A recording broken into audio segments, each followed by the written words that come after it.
گلہائے سرمدی کا تحفہ نایاب عطا کرنے کے لیے ایک ایسے خطیب وقت کو دعوت اسٹیج دے رہا ہوں جن کی گفتار کی بلندی آسمانوں پر سیر کرتی ہے۔ اس سے مراد میرے رفیق درس برادرم فرمان احمد بجاتا ہے۔ موصوف کو اس شعر کے ساتھ مدعو کرتا ہوں۔ میری بزم تم سے سجی ہے، یہ تم سے ہی آئی بہار ہے۔ میری بزم تم سے سجی ہے، یہ تم سے ہی آئی بہار ہے۔ گلو گلبن کلی نسترن، یہ سرابہ تم پہ نثار ہے۔ الحمد للہ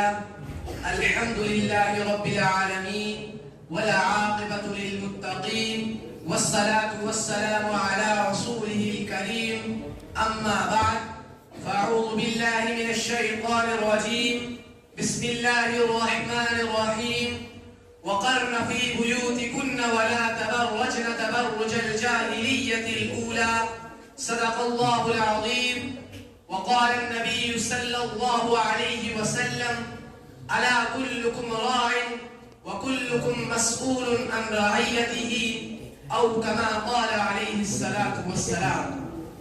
حضرت صدر جلسہ، مہمانان اعظام، مشفقوں، مربی، اساتذہ اکرام، سامعین ذی احتشام، آج میری تقریر کا عنوان ہے بے پردگی اور بے حیائی کا سیلاب اور ہم سب کی ذمہ داریاں۔ دعا فرمائے کہ اللہ تعالیٰ مجھے صحیح صحیح کہنے اور ہم سب کو اس پر عمل کرنے کی توفیق نصیب فرمائے۔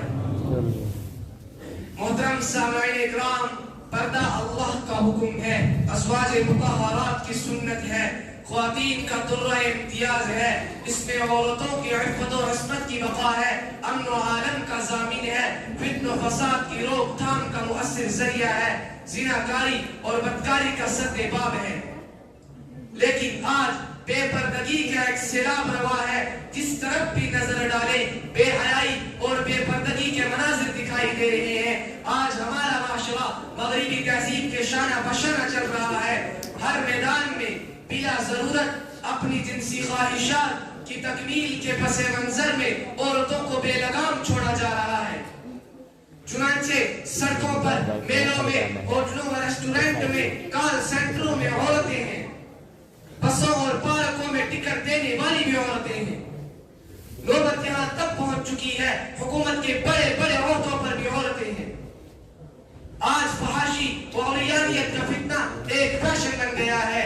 آج مسلم معاشرے نے اسلامی تہذیب کو بے حیثیت سمجھا تو یہ فتنہ بآسانی گھروں میں داخل ہو گیا، جس کی وجہ سے یہ فتنہ روز بروز زور پکڑتا جا رہا ہے۔ تو کبھی مغرب نعرہ لگاتے ہیں پردہ ہٹاؤ ترقی کرو، تو خود عورتیں بھی بے پردگی پر فخر محسوس کرتی ہیں۔ محترم سامعین اکرام، آج عورتیں پردہ تو کرتی ہیں لیکن صرف بدن پر کپڑا رہتا ہے، چہرہ بے نقاب ہوتا ہے، اسی لیے کہ یہ 14ویں صدی کا نیا انقلاب ہے، یہ 14ویں صدی کا نیا انقلاب ہے۔ بدن پر ہے برقع لیکن چہرہ بے نقاب ہے۔ آج فحاشی و عریانیت کی بنیاد پر روز بروز جرائم کا میدان گرم ہوتا جا رہا ہے۔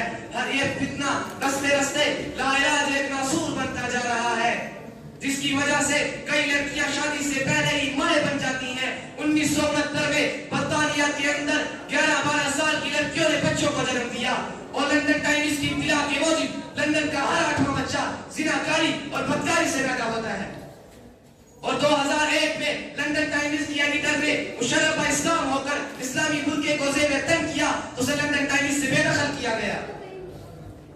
اور 2003 میں اسلامی حکومت کے زوال کے بعد افغانستان میں مسابقہ حسن منعقد ہوا، جس میں ننگا ناچ کیا گیا۔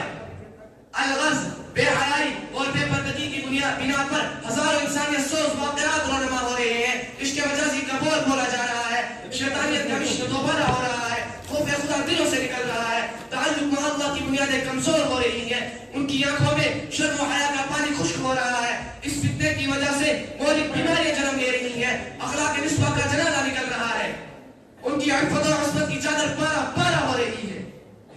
محترم سامعین اکرام، آپ کے ذہنوں میں سوال پیدا ہو رہا ہوگا، آخر ان برائیوں کے کیا اسباب ہیں؟ کن چیزوں کی بنیاد پر اتنے جرائم وجود پذیر ہو رہے ہیں؟ تو سن لیجئے ان برائیوں کے اسباب میں بے حیائی اور شرم و حیا کا فقدان ہے. رسول صلی اللہ علیہ وسلم کا فرمان ہے اذا لم تستحی فاصنع ما شئت، جب تم میں حیا باقی نہ رہے جو من میں آئے وہ کر لو. اسی طرح اس برائی کے اسباب میں شرم و حیا اور بے حیائی کی ترویج ہے. اخبار و رسائل میں عریانیت کی تشہیر ہے. نوجوانوں کی مخلوق تعلیم جیسے امراض، مغربی تہذیب سے دلچسپی، دینی تعلیم سے دوری، اللہ اور اس کے رسول کے فرمان سے لاپرواہی اور تفریح گاہوں کی کثرت، لڑکوں لڑکیوں کی دوستی، مال کا جنون، سرپرستوں کی صحیح تربیت کا نہ ہونا ہے. ارے اس فتنے کا سب سے بڑا سبب گھر میں رکھا ہوا ٹی وی کا ڈبہ اور کمپیوٹر پر لگی ہوئی انٹرنیٹ کی تار ہے، اور فلمی ایکٹروں کا اپنا آئیڈیل بنانا اور عورتوں کا ناگن جیسا چوننا ہے اور چھوٹے بچوں کے ہاتھ میں موبائل دینا ہے. اس فتنے کے سدباب کے لیے سب سے پہلے خواتین کو چاہیے کہ وہ خدائی فرمان قل للمؤمنات یغضضن من ابصارهن ويحفظن فروجهن، یعنی کہ جو مومن عورتوں کو چاہیے کہ وہ اپنی نگاہوں کو نیچے رکھے اور اپنی شرمگاہوں کی حفاظت کریں. اس فرمان کو سامنے رکھ کر بدنگاہی اور بے احتیاطی سے مکمل اجتناب کریں. یدنین علیہن من جلابیبہن، والے فرمان کو ملحوظ رکھ کر برقع پہن کر باہر نکلیں. ولا یدنین علیہن من جلابیبہن، والے فرمان کو سامنے رکھ کر غیر محرموں پر اپنی ادنا جھلک بھی نہ پڑنے دیں.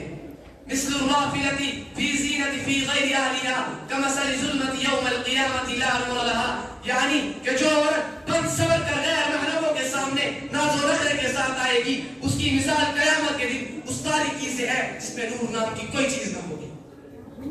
اور نوجوان لڑکوں کو چاہیے کہ وہ کسی لڑکی کو اپنی گرل فرینڈ نہ بنائے، اور نوجوان لڑکیوں کو چاہیے کہ وہ کسی لڑکے کو اپنا بوائے فرینڈ نہ بنائے. گھر میں رہ کر پردے کی آڑ سے باہر نہ جھانکے. اور گھر کے بڑے افراد کو چاہیے کہ وہ الا کلکم راع وکلکم مسئول عن رعیتہ، کہ تم میں سے ہر ایک نگراں ہے اور ہر نگراں سے اس کے ماتحتوں کے بارے میں سوال کیا جائے گا. باپ سے پوچھا جائے گا اس کی اولاد کے بارے میں، اس کے بچوں نے کیا کیا. اور علماء کی ذمہ داری ہے کہ علماء ورثۃ الانبیاء کی بھاری ذمہ داری کا احساس اپنے اندر پیدا کریں اور اپنی دینی مجلسوں میں پردے کے فوائد اور بے پردگی کے نقصانات سے ملت کو آگاہ کریں. اور والدین کی ذمہ داری یہ ہے کہ یا ایھا الذین آمنوا قوا انفسکم واہلیکم نارا، اے ایمان والو تم خود کو اور اپنے اہل و عیال کو جہنم کا ایندھن بننے سے بچاؤ. اور اس فرمان کو سامنے رکھ کر اپنے بچوں کو ایسے اداروں میں تعلیم دلائیں جہاں تعلیم تو انگریزی ہو لیکن تہذیب اسلامی ہو. آخر میں ہم سب کو پختہ عزم کرنا ہوگا کہ ہم خود کو بھی اور دوسروں کو بھی حد الوسع اس فتنے سے بچائیں گے. اللہ تعالی ہم سب کو کہنے سننے سے زیادہ عمل کی توفیق نصیب فرمائے. میں چند الفاظ سے اپنی تقریر کو ختم کرتا ہوں. واخر دعوانا الحمد للہ.